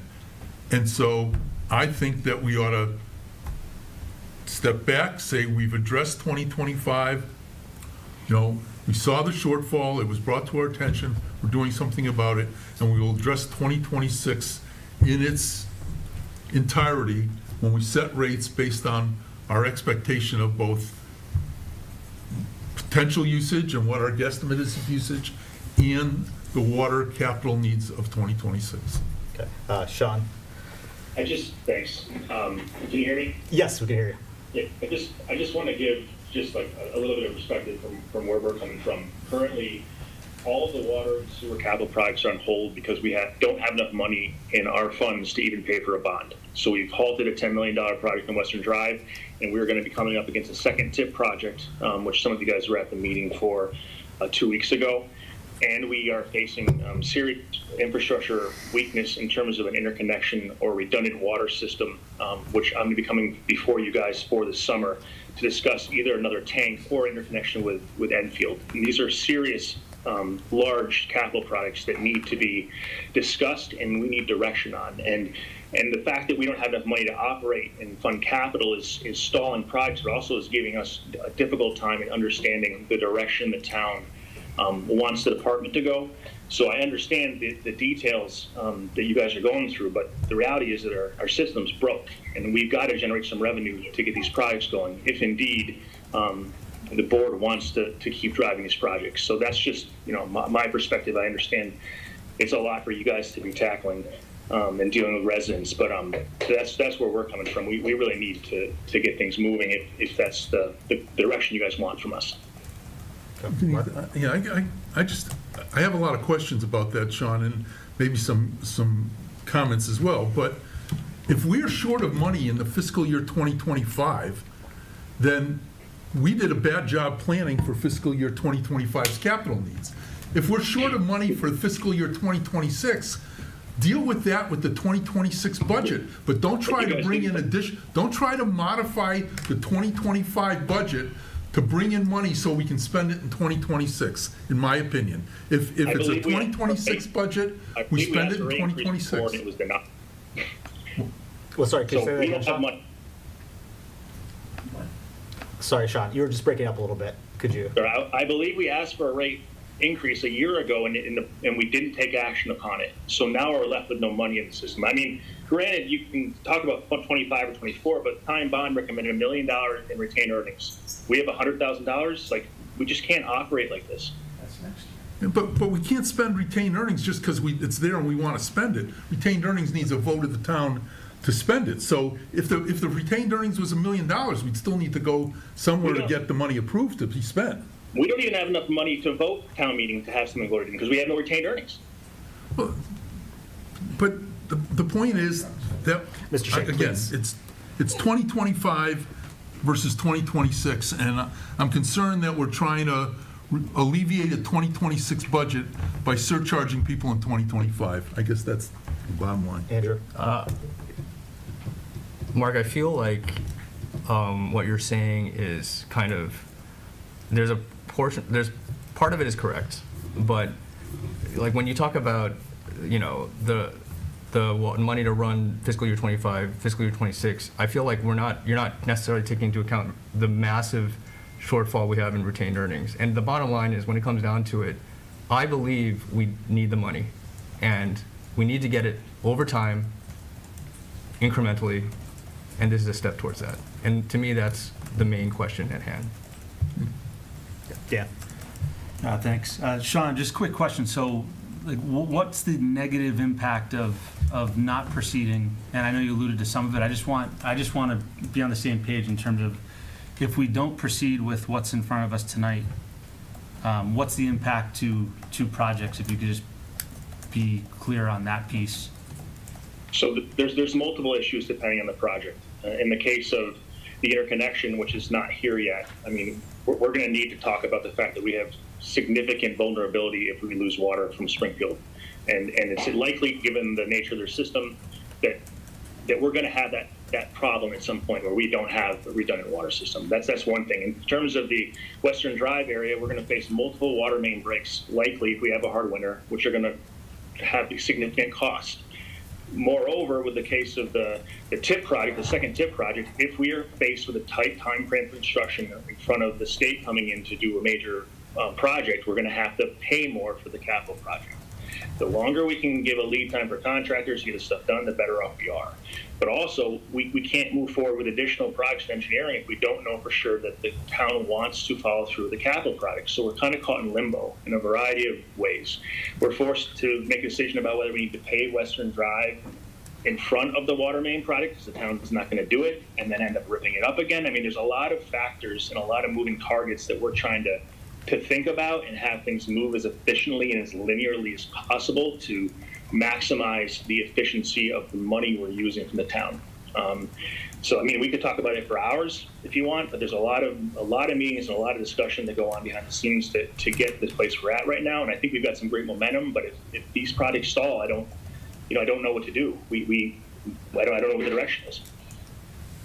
And then I just wanted to address a comment Mark had made about, we're looking at this on a quarterly basis. I was doing some quick math, and if we look back 15 years, this is like over 60 quarters. We've had 60 quarters to actually address these items, and we're talking about $100,000 here with $10 million worth of projects that we have in the town. I mean, of course, we're not going to solve this issue tonight, but I feel like I'm a broken record. It's like we're surprised that all of a sudden we have a limited funds, a limited balance after all these years, and we're going to try to address it in one quarter. I mean, this is like, we've been looking at this for years. We've had an ability to address these issues for decades, and we've done very minimal job at doing that. If we look at the rate structure, we've had, I guess you're the only one sitting here that's been in this role to actually try to make that change. And here we are with insurmountable amounts of projects that we have with limited money. It's just not fair to say that we're trying to address this quarterly by quarterly. We've had 68 quarters for 17 years to address this. Dan, if I could, I'm not trying to address it quarter by quarter. I'm trying to address it fiscal year by fiscal year. Sure, Because that's the only way we do it. We've had 16 years to do that. Fiscal year by fiscal year. We've had, Sean, your comments were, we need more money. If we had $5 million in the water stabilization fund today, we couldn't spend it because we're not authorized to spend it. Only the town is authorized to spend it. So it doesn't matter whether that water stabilization fund, which I call a stabilization fund, you call an enterprise fund, whatever it is, it doesn't matter what's in there today because we can't spend it today. What matters is what we put in there over the coming year and what's available over the coming year. I support the fact that we need to do the capital that Sean has identified, that the town has identified. I support the fact that that capital ought to be paid for out of fixed fees. But to say we need to build the capital fund, the water stabilization fund today so we can spend the money today is not, in fact, true because we can't spend that money today. We can't spend it, in fact, at this point, unless we call a special town meeting or we have the wait till the fall town meeting. So, and by the fall town meeting, we will either have additional funds in there because we'll have part of the 2026 revenue in there, or we can put together a bond system that will pay for it using the anticipated revenue in 2026. But again, to say we need that money today doesn't work with me because we couldn't spend it if we had it. Yeah, I wish we had money today, because we've had plenty of years to address this, and here we are. We have not much funds in the balance, and maybe it's not going to happen overnight. But And we're Mark, one dry year away from having more money than we know what to do. and we've been dealing with this for years, decades, and here we are, and our roads are falling apart. Our projects are continuing to be backlogged. All right. All you gotta do is raise taxes. Sorry. I just want to address just because I don't want the public to think that we do not follow town meeting and the laws and how we spend money. DPW is not spending money that's in that account without authorizations. The accounting office, even if DPW tried to do that, the accounting office would shut that down so fast. What they mean when they say that is they cannot plan for projects if there is no money in the bank account to actually pay for those projects if town meeting authorized them. So if you recall, last week we had a town meeting. There are not articles on there for water and sewer enterprise fund use because there is not enough money in those accounts for us to have presented that. If there were, there would have been articles on there to further this work. We've already started planning for the November town meeting. That work started about 4 weeks ago. So it's a constant state of planning because we live and die by what town meeting authorizes and doesn't authorize. So I want to be fair, and so the public understands that we know what the authorization schedule is, and we know that town meeting is what authorizes that, but we cannot make plans for money that doesn't exist. But also, Lynn, I think we need to be fair and say, but we can plan for spending in fiscal 2026, money that we anticipate raising in fiscal 2026 based on rates that we will set at the next meeting or shortly thereafter, right? And you know, we have historically bonded water capital projects. I can think of one or two we paid for because we had so much money in the Water Enterprise Fund. So, you know, we put together a bond program based on what we anticipate the revenue being. And I still don't think that's, I mean, I don't think that's unusual, and I don't think it's problematic. I think I anticipate that's what we asked the DPW and the Water Department to do. Put together a plan for capital, tell us what you need, and our job is to help raise the money to make that work. But I agree with you, we're going to follow the rules. Anything else? Can I make a motion? Yeah, go ahead. I'd like to make a motion for the Q4 fiscal year 2025 water rate. We establish a unit charge of $4.52 and a fixed rate charge of $31.54 for meter sizes of 5/8 inches and 3/4 inches, $55.98 for 1 inch, $125.89 for a 1.5 inch, $223.85 for 2 inch, $503.60 for 3 inch, and $895.32 for 4 inch. Second. Okay. Any further discussion? Yes. My further discussion is. I'll let Josh speak here. Go ahead.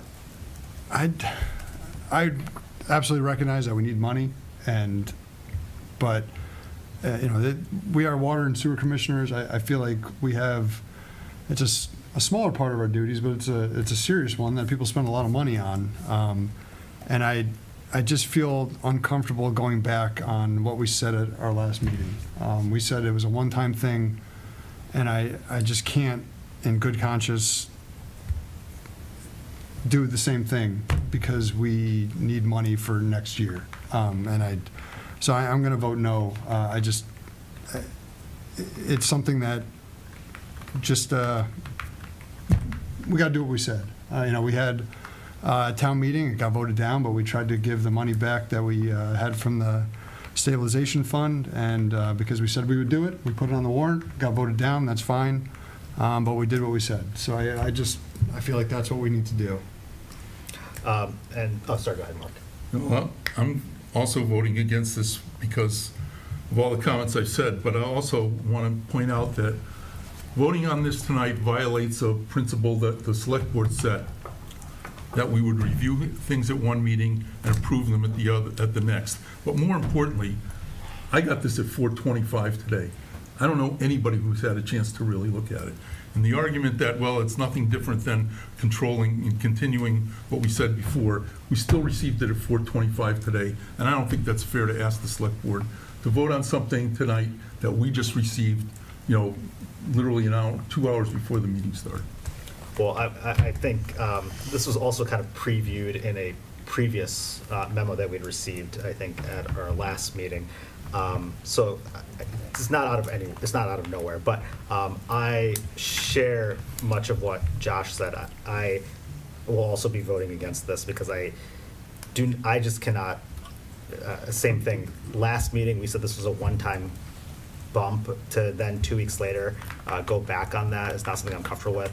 I know that this will make that much more that we have to raise going into FY 2026, but that is something that we've been very honest about, and I think the public knows is coming, and I feel like we owe that to our residents, that we are clear with them, and that they can trust that what we're saying. And so whether that gap has, or we have to do more of a rate hike going to FY 2026, I'd rather do that than kind of going back on our word at this meeting and voting against this one-time hike. Andrew? When I first read this memo a few hours ago, I had similar feelings. I said to myself, why is Ian proposing, I'm sorry, it may not be fair to just say that you were the only one who proposed this, because now I see there's actually a great deal of thought that went into it. But I was like, why did he tell us we're doing a one-time fix last time? And I assumed that Q4, I think I might have texted you and said, what are we doing here? Like, we told people it was a one-time fix, and we should just go back to the rate we did in Q1 and 2. But after hearing everything tonight, I personally feel like I trust Lynn and Ian and Sean and what we're facing here. And it's not a huge deal. Like, we're going to need this money. We're going to get it one way or the other at some point in time. And I think this is a reasonable incremental step towards that. That's all. But I respect everyone's opinion, of course. Dan? Yeah, I agree with what everyone's saying here, and Vineet, the point that we did get this later in the day. I would have trouble voting in support of this. However, to your point, Vineet, when these rates are set for looking ahead, I do think that if we need to make up that gap, that we should be sensitive to that. But like previous water sewer rate discussions, I also didn't feel comfortable changing things when we're at kind of the goal line from previous discussions. So yeah, I won't support this tonight, but I think again we need to be mindful of FY26. And the other thing for FY26, I don't know if this is a directive to Lynn or Ian, but I know I brought up a lot of times where we could try to help our veterans and help our seniors when it comes to giving them a break on these rates. That's something that I personally would like to see, and I think the board as well for the next meeting. If that's something that we could do, I would appreciate it. Okay. Anything else? All right. So all those in favor? All right. All those opposed? Okay. So I have a question. Where does that leave us then with what the Q4 is? We already set it for the fiscal year.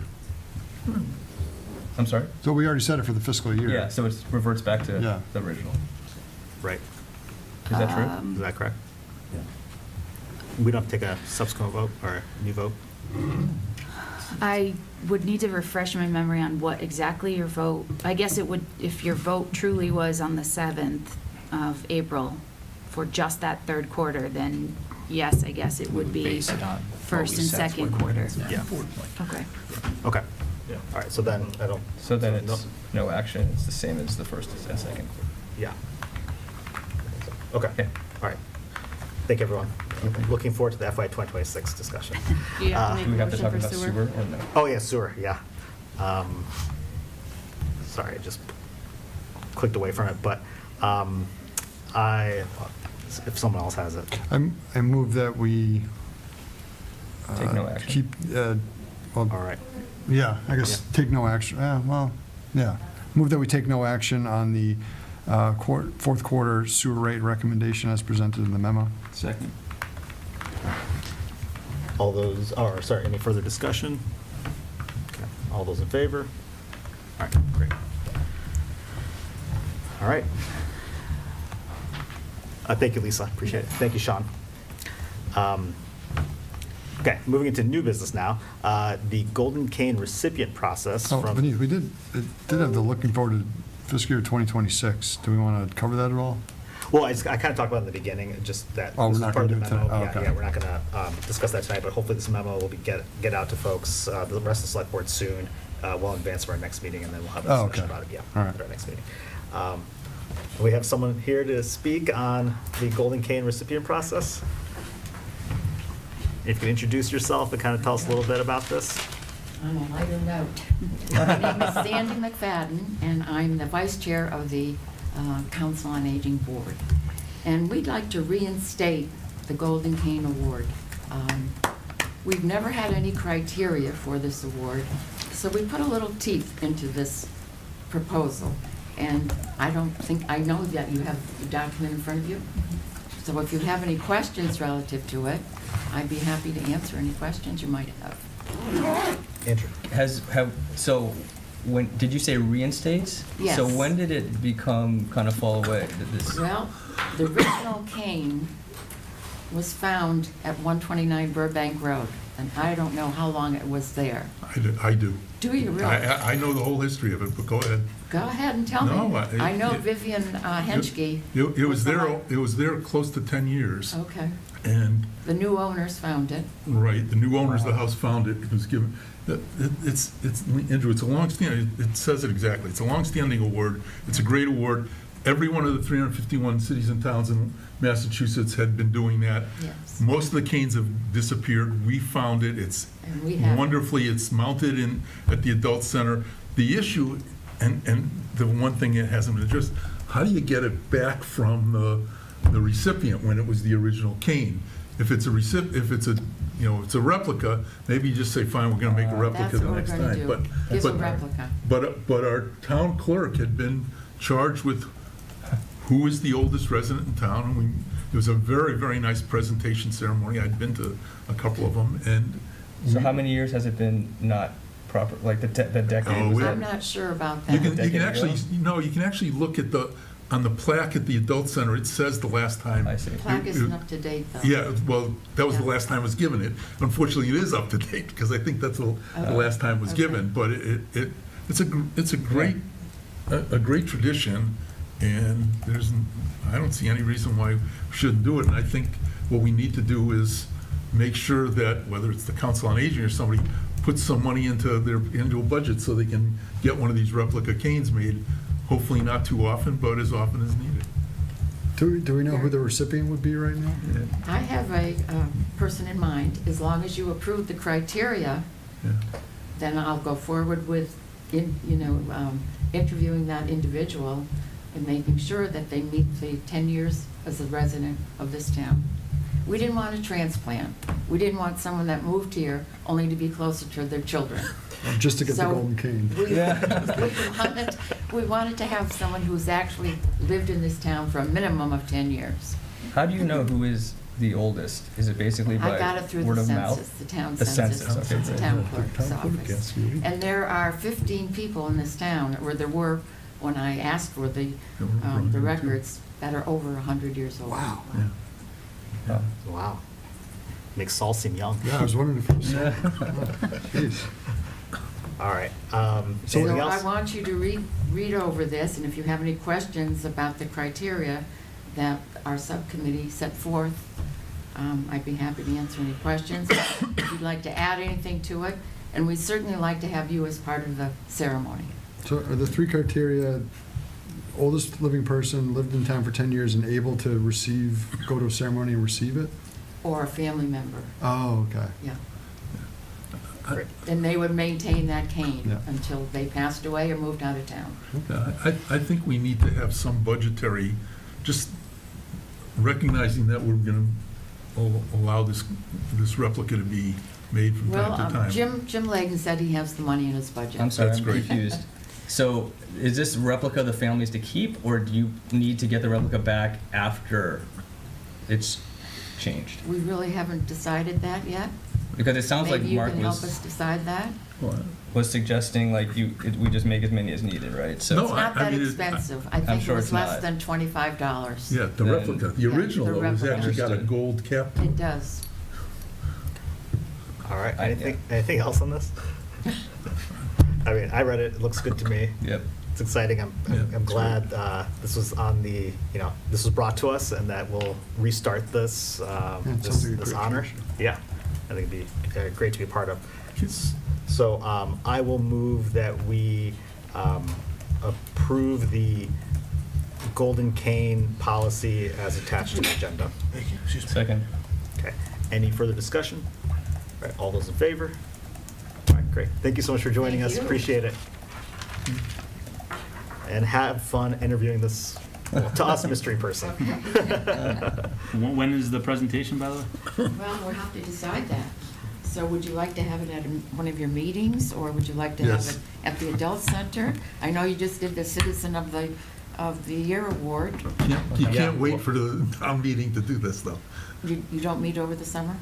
Oh, yeah, we do. We Yeah, do, but we can you discuss can't do it whether, town meeting. we can discuss about a presentation. Yeah, thank you so much, appreciate it. Okay, great. Next, we have our annual town election warrant that we, oh, sorry, go ahead. I'll move we set the June 3rd, Yep. 2025 annual town election warrant. Second. Okay, any further discussion? All right, all those in favor? All right, great. Okay, and then moving into the town manager annual evaluation process. So actually, I don't know if you've been a part of this yet, Andrew, the evaluation I have process for not. town manager. Yeah. So there's a memo attached that kind of just goes over the basic timeline for it, when we will be receiving our annual town manager evaluation forms, when they need to be submitted by, and we will be discussing this at our June 2nd meeting. Mark? Who should we be submitting them to? Peggy? Yes. Mike? Yeah. Peggy. Peggy? Yeah. Okay. Yeah, it's in the memo that's attached, that everything should be sent to Peggy. There's a PDF fillable form that we'll send out in the morning. The one that's Oh, great. attached to the agenda, you Yeah. won't be able to Thanks. fill it from there. Perfect, okay. So that is just to make the board aware of that. Next up is the one-day liquor license application. So I move that we approve the Long Meadow Adult Center Community Funds, two of their one-day liquor license applications for events to be held on June 5th, 2025, from 5 to 7 p.m., and June 26th, 2025, from 5 to 7:30 p.m. Second. Okay, any further discussion? All right, all those in favor? All those opposed? All right. And then we have a street closure application, so I move that we approve the First Church street closure application for Long Meadow Street east of the Green from William Street to driveway 777 of Long Meadow Street on May 29th, 2025, from 9 a.m. to noon. Second. Okay. And that's the further- Montessori school, by the way. That's just how it was written on the application. Okay, any further discussion? All right, all those in favor? Okay. And then I also just wanted to bring the Select Board summer meeting schedule. For the last few summers, we have reduced our meeting schedule to one meeting in July and one meeting in August, and that's, I think, worked pretty well. And just to give people advance notice, in case you're making plans, I wanted to bring these dates up. We're just basically getting rid of the first meeting in July and August, so we're looking at the third week in July and the third week of August. And I think we're also looking into whether LCTV will have the capacity to do meetings out of there, because it might be a good opportunity for us to try out the space over at Greenwood and see how that works during the summer. But any questions, comments on this, Mark? Yeah, in the last couple of years that we've done this, or last years that we've done this, when we come back, it's like a mad rush and crazy things catching up. Particularly, the area that we're missing is planning, and whether it's strategic planning or something like that. And I just think we might want to consider trying to get a second meeting during the summer so we can do goals and/or planning session. And I bring that up only because that seems to always get kicked down the road and not get done in a timely manner. And I understand people want to take vacation, and I do as much as the next person, but it's just, I think it's an opportunity that we should consider. Yeah, I think that, so this past year, we did our goal strategic planning session in September. And I think that's actually the first time that we've done a meeting like that in a very long time. And I kind of was thinking that worked very well to kind of have that as a separate meeting space when we were able to do that and not as part of a select board meeting where we could really focus on that. So, that would be something I'd be in favor of. I don't think that necessarily has to happen in July, August. I also know that it's not just about us, it's also staff and other folks that we want to come in. It's just more difficult in the summer to get folks in. And I think, for our summer meetings, we spend most of the summer meetings interviewing for appointments anyways. But I do agree with you that, I think this past year was great that we devoted so much time to planning, and, I think that this might be something for the next chair to decide. But I just kind of wanted to put this at least out there so folks can kind of make plans and know what to expect, and to be fair about that. And one other comment and question, I guess, is, are we setting these,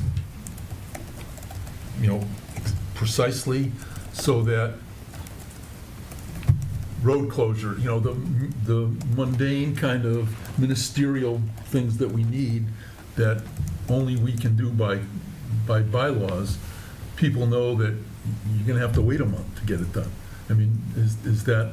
Yeah, that's kind of it too. I mean, I just want to let people kind of just set expectations for everyone, staff, everyone involved. I mean, So they just know what there aren't a to. whole lot of block parties in the summer, but Yeah. there are some, and the point is, you can't call us, come into the office 2 weeks before if we're not meeting the first weekend of the month. And there's something, it hasn't come up in the past couple of years, but if it does, I mean, we could do a meeting.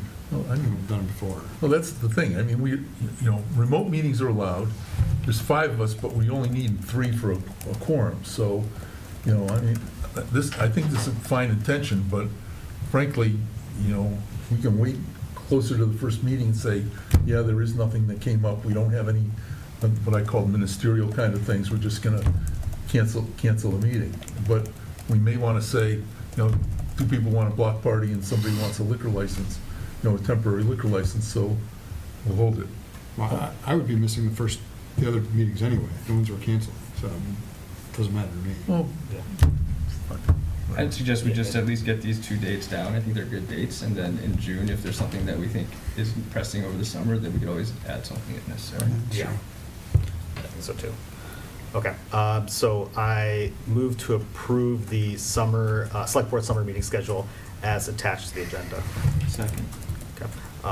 Any further discussion? All those in favor? All right, great, thanks. Okay, now moving into our final item. So final item is a statement concerning the planning board's May 9th special meeting. So I'm going to go ahead and read the statement first and then provide a little bit of background afterwards, but I wanted to just go ahead and read that first. The Town of Long Meadow Select Board would like to address the topic of the Town of Long Meadow Planning Board special meeting on May 9th, 2025. On that date, the Planning Board voted unanimously to issue a public apology to the Ochoa family for the actions of a Planning Board member, Walter Gunn, on January 7th, 2025. On January 7th, 2025, Mr. Gunn entered the Ochoa's property, provided a false name, and continued on to make racist and bigoted statements towards Mr. Ochoa. Subsequently, Mr. Gunn stated to the Springfield Republican newspaper that he has entered private property on other occasions. We commend the Planning Board for issuing a public apology to the Ochoas. We would like to take this opportunity to do the same. No resident of Long Meadow, or anywhere, should be subjected to the treatment that the Ochoas experienced on January 7th, 2025, especially from an elected official. While we recognize Mr. Gunn's years of service on the Planning Board, we do not think he can continue to serve as a member of the Planning Board. This incident is a breach of the public trust at such a scale that residents will question the town's integrity and the actions of the Planning Board if Mr. Gunn retains his position. We are respectfully asking Mr. Gunn to resign from the Planning Board effective immediately. We are also requesting that the Planning Board strip Mr. Gunn of his liaison assignments, including to the Pioneer Valley Planning Commission.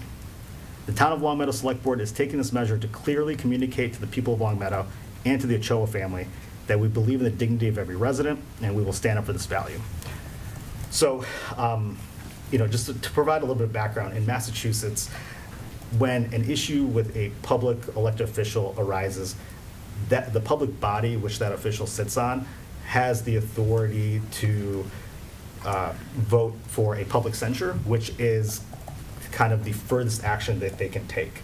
The planning board at their May 9th meeting did that. Typically also what kind of happens in these situations is that that public official usually resigns, and that has not happened here. And I think since the planning board took this vote and it came out in the news on Mass Live and the Republican, I was contacted by a lot of residents. We saw folks from an organization, LARC, that came tonight too, about what the select board thinks about this and what we're going to do about this. And Vice Chair Dan Zorko also reached out to me as well, expressing that he felt that the town should make some sort of, or we should make some sort of statement or some kind of comment about this. And I think, to me, this is an unusual step for the select board to take, but I also think it's a very unusual circumstance that an individual has not resigned at this point.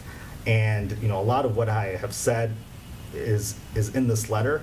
I do think that it erodes the public trust, that it makes the town's job more difficult if we do not make some sort of statement here and clearly communicate to our residents what our values are, that we clearly communicate to our residents that we do not agree with the behavior of Mr. Gunn on January 7th, and then also, more importantly, that we clearly communicate to the Ochoas and to our residents that we will stand with them and support any resident that is the victim of this type of behavior. And I take my position as a public representative seriously. We are representatives of the entire town, and they are looking to us to signal to them about where the town stands on this and how we view it. And I think that this is something that would send a clear message about that. I also thought about doing this just as a select board comment, but I thought it'd be more powerful and would mean more if the select board could vote on this together and stand united and hopefully clearly communicate to the town how we feel about this. But again, I think most of my thoughts about this are in this letter, and I'll open up for any other comments or questions. Mark. Yeah, Vineetha, thank you for doing this. I agree with you, it needed to be done. I'm not, because we've never been in this position before, I'm not sure how it should be done and what the right way to do it was. And so I can't criticize the fact that you kind of took the initiative and wrote this up. I think, though, that one of the things that concerns me is, and this is beyond the situation, what happened, I agree with everything you said here, is this town has no recourse, appears to have no recourse. And that's not what the town people want. And I go back to, actually, January 17th, 2019.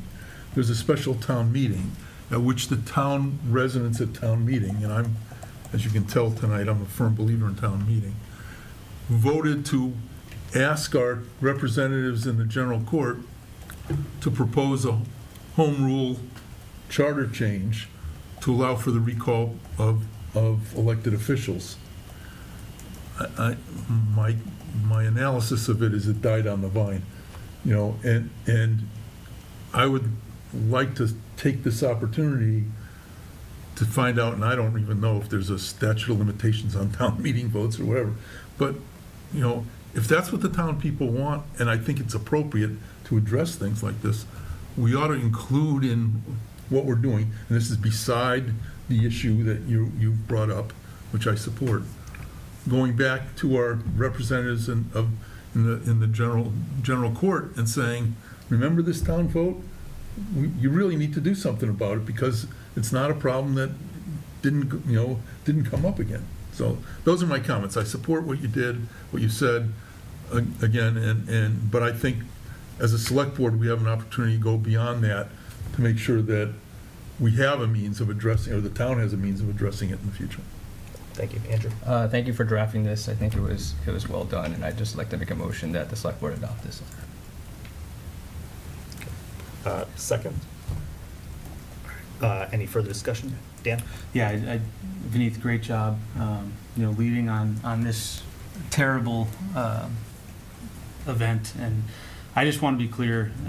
So after I got word of this on Thursday night when the meeting was posted, a few days later, well, I guess this afternoon, I spoke to Mr. Ochoa and had a really nice conversation with Mr. Ochoa, and I wanted him to know that there's been a lot of people reaching out to me personally, I assume other members of the board, and that this is not, a reflection of the majority of, or all of our town officials and community members, our teachers, our neighbors. This is not the Long Meadow that I grew up in, and part of the reason why we get involved is because we want to make a positive difference. Mr. Ochoa, this is really just tough to even talk about. This is a really sad event for our town, and Mr. Ochoa, he's a veteran. He's a police officer. He serves valiantly. He chose to get into a field of service. And we have a duty as a town, as a select board, to stand up and be in solidarity with the Ochoas. There's other Ochoas that are out there that have been affected with bigotry, racism, anti-Semitism. And I can't sit here silent on this issue and any other issue that comes up in our community. And I just wish, Mr. Gunn, if you're watching tonight, like Vineeth said, 24 years you've served, that's not the question. Really apologize, and you need to resign. Mr. Gold talked about procedural issues that we need to go back and move forward and fix things. But you have a choice. You have a choice to resign, and you need to resign immediately. And I'm just really heartbroken over this whole incident, and it just pains me that Mr. Gunn isn't resigning, and I feel that he should. And I don't have much else to say, but I just want the Ochoas and anyone else who feels marginalized in our community that we have your back, and we're gonna do what's right. And moving forward, I talked to the town manager, Lynn, about working with the DEI committee moving forward and what we can do better.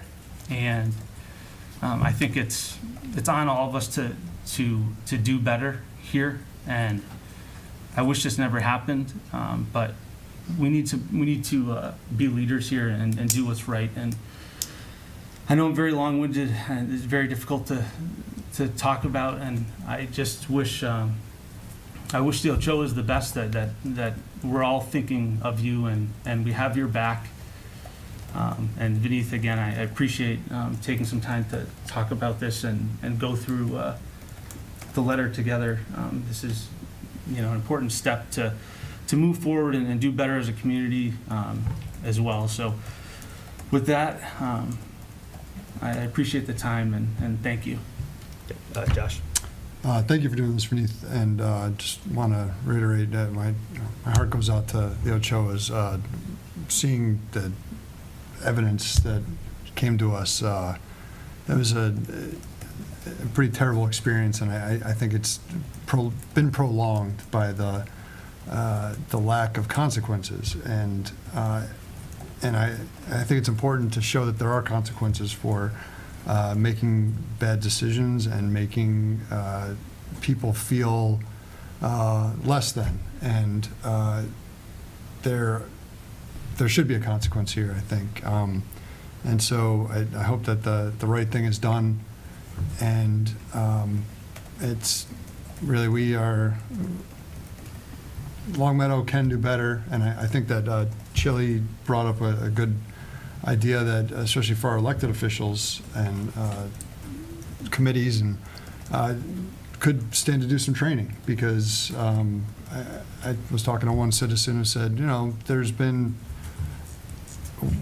there may be unconscious bias in people, and maybe somebody now won't feel comfortable going in front of a board, and that's just, something like that is just not fair, and it's not right. So I hope that the right thing is done, but we can all learn, and we can all do better. And I hope that this is something that Long Meadow can grow out of, ultimately. But as is, it's a very sad situation, and we support the Ochoas and everyone in town and everywhere who stands like that, who is made to feel less than, and that shouldn't happen. So, thank you again, Beneath. Thank you. All right. Any further discussion, anything else? Okay. All those in favor? All right, great, thank you. Any comments on correspondence? Yeah, Josh. Couple things. One, I don't know if all of us received it, but I got an anonymous letter in my at home about a home or a lot on Magnolia Circle, and I think it's something that has come to the board before. We've talked about it a little bit, and Lynn provided us some great info. I think that the concerns are made not. It would be helpful if we knew who sent it, so we could respond and have a discussion. But since it was anonymous, our addresses are out there. It's okay that people send us things, but to send an anonymous note, now I can't respond and say, here's what I think is going on. And Lynn gave us some great information on it, and so just bring that up in case that person happens to watch this or hear about it. And also on the correspondence, we got some emails from Kurt Friedman, who did some free engineering about 11 years ago, it looks like, on the town pool. And I understand that would be a school committee issue or schools issue if they want to address any of those things. And I was just wondering if you knew if that was anything like that was in the works. No, and it would be school quasi DPW, because they're responsible for infrastructure in the buildings. But no, I do not believe, at least on the DPW end, that is not in the works. It just, not all of it was completely understandable to me, but it sounds like if we close the pool for some months during the year, we'll save X amount of dollars, but there's also other things we could do engineering-wise, and I thought while we're working on the pool already, it may make sense to see if we can do some changes. I don't know if the work we just voted on or that we're doing has anything to do with it, but I just thought I'd bring that up. Anything else? Okay. Motion to adjourn? Second. All right. Any further discussion? All those in favor? All right, great. Thank you, everyone. Thank you.